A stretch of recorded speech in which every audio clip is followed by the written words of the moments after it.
In that vision, as I stood there looking out over the Isle of Anglesey from the Eagle Tower, it's the tallest tower of the Carnarvon Castle, all of a sudden, looking out across toward over the Irish Sea, the tip of the Irish Sea into the North Sea, I was caught up into the heavens and looking down on the earth like a globe.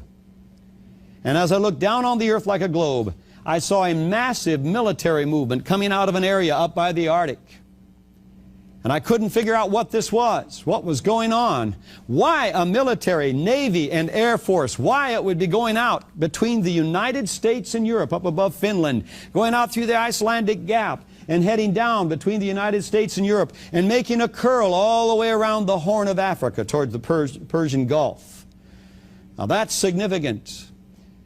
When all of a sudden I was alarmed because of that. You would have been too. I looked over toward the United States and I saw something I had never seen in my life. I had never even preconceived the thought of it. I had always thought that the United States was wiser and more powerful than to allow Russian subs to be parked right almost on our beaches per se. What I mean by that is you could see the submarines down under the water, but there were areas that the sand still had drifted on down from the beaches into the depths. And the submarines were sitting there aimed at America. I saw them sprinkled all the way across the East Coast. When I saw that, my family at that time lived in Portland, Oregon. I was alarmed, of course, and I wanted to look over toward Portland to see what was going on. And as I looked across the continent of the United States of this globe, I saw the submarines from way up by Washington, the top of Washington, all the way down around towards San Diego, poised in the same way all the way along our coast in the north from the Pacific side. Then something else caught my attention. I began to see radio towers going up all across the nation. And these radio towers, as they went up, the dotted lines began going out as though they were transmitting. And then there was an alarm went off in me.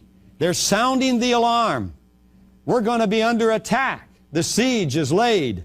When all of a sudden I was watching these radio dots going out like the transmitting of a warning, and instead of the people being warned, they sprinkled to the ground like dust. And an alarm went off in me, and I cried out in the heavens, and I said, "Oh God, they won't even know what hit them."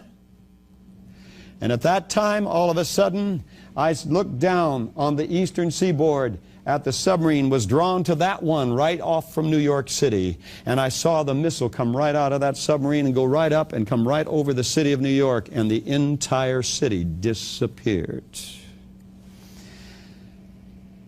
Then I looked down, on down toward Florida. And down there, I could see another explosion take place. I looked across, because of my family being in the Pacific Northwest, I looked across. Another explosion took place up by Seattle, Bellevue.